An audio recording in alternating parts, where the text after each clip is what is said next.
When Rahul Gandhi began his electoral journey in 2004, he was always surrounded by what has been called now the Baba Brigade. Jitin Prasad, RPN Singh, Sachin Pilot, Milind Deora and Jyotiraditya Scindia. They would always usually be the backbenchers and they would always be seen together. The idea of Rahul Gandhi was to bring about a generational shift in the Congress party.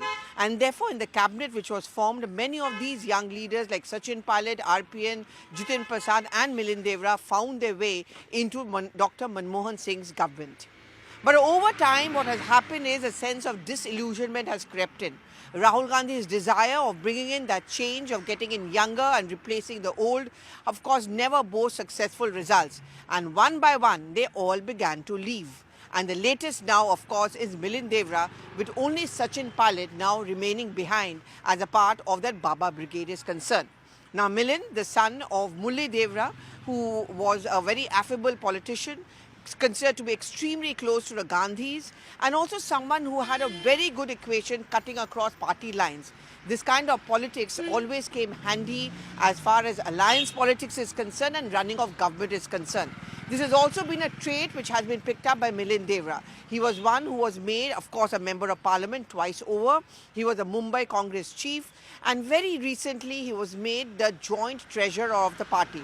The Congress could not completely give up on him, despite the fact that he would often go public about some of the mistakes made by the Congress party, particularly after electoral results. With the exit of Milind Deora, not only is a crack deep within the Baba Brigade, it also comes in on a day when the Bharat Jodo Nyaya Yatra begins from Imphal. This is seen as yet another makeover attempt for Rahul Gandhi after a successful attempt of the first Bharat Jodo Yatra. It also comes in on a time when the Lok Sabha elections are on a threshold. It sends out multiple messages. One, that there may be a makeover of Rahul Gandhi, but the ability of him and the Congress party to retain and attract young talent or young leaders slowly seems to be diminishing. The fact that Milind Deora is joining the Shiv Sena Eknath Shinde faction goes on to show what was once seen as a breakaway group, a regional party, is able to attract a more national level politician. It also shows that increasingly the Congress party has not been able to cut the umbilical cord between the seniors and the juniors. That is never really possible in politics, but Rahul Gandhi's attempt to bring that generational change has also not taken place.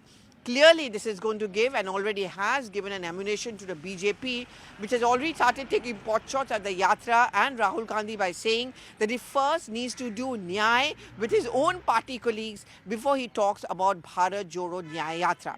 Milind Deora's exit also means that Rahul Gandhi's very close group no longer had faith in him. While we will wait to see whether Milind Deora is going to be very strong in his criticism. But each one of them who left, like Hemanta Biswa Sarma earlier, and Jyotiraditya Scindia, Jitin Prasad, all of them have made the point that they never found a space in the Congress party. They were finding it very difficult to get access to Rahul Gandhi. There's a coterie around him which leads to ivory tower existence for him. And therefore, even someone who was considered to be as close as Jyotiraditya Scindia could no longer pick up the phone and have access to his one good friend. Is this also what was Milind Deora's complaint? We'll have to wait to see. But as I said, it's certainly an inauspicious start to the Bharat Jodo Nyaya Yatra.